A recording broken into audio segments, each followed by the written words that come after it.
எதுவும் நிரந்தரம் கிடையாது. அர்னால்டின் வாழ்க்கை உதாரணம். தன்னுடைய வெண்கலச் சிலைக்கு முன் உறங்கிய புகழ்பெற்ற ஹாலிவுட் ஹீரோ ஆர்னல்ட் வோர்ஜனேகர். அர்னால்டின் பரிதாப நிலை. நடிப்பில் படிப்படியாக உயர்ந்து கலிபோர்னியாவின் கவர்னர் என்ற புகழின் உச்சத்தில் இருக்கும் பொழுது தன்னுடைய வெண்கலச் சிலை முகப்பில் நிறுவப்பட்ட வகையில் ஒரு ஆடம்பர ஹோட்டலை திறந்து வைத்தார்.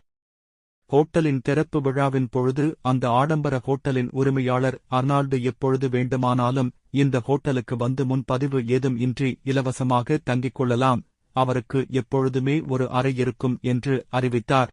நாட்கள் நகர்ந்தன. பதவி போனது, புகழ் போனது.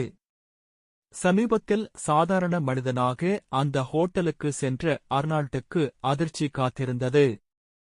ஹோட்டலில் எல்லா அறைகளும் புக்கிங் ஆகிவிட்டது. தற்பொழுது அறைகள் ஏதும் இல்லை என்று ஹோட்டல் நிர்வாகம் கூறவே அதிர்ச்சியில் உறைந்து போனார் ஹாலிவுட் முன்னாள் ஹீரோ, கலிபோர்னியா முன்னாள் கவர்னர், அந்த ஹோட்டலை திறந்து வைத்த முன்னாள் VIP அர்னால்டு ஸ்குவாசனேகர்.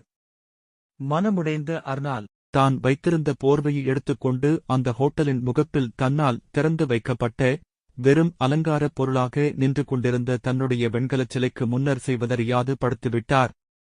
இந்த சம்பவத்தால் துவண்டு போன அர்னால்ட் அந்த காட்சியை புகைப்படம் எடுத்து வலைதளத்தில் பதிவிட்டு உலகத்திற்கு ஓர் செய்தியை சொல்கின்றார். நாம் பதவியில் இருக்கும் பொழுது மெச்சப்படுவோம், புகழப்படுவோம், நமக்கு உச்சபட்ச மரியாதை தரப்படும். எப்பொழுது நாம் பதவியையும் புகழையும் இழக்கின்றோமோ அடுத்த நொடியே நாம் ஒதுக்கப்படுவோம்.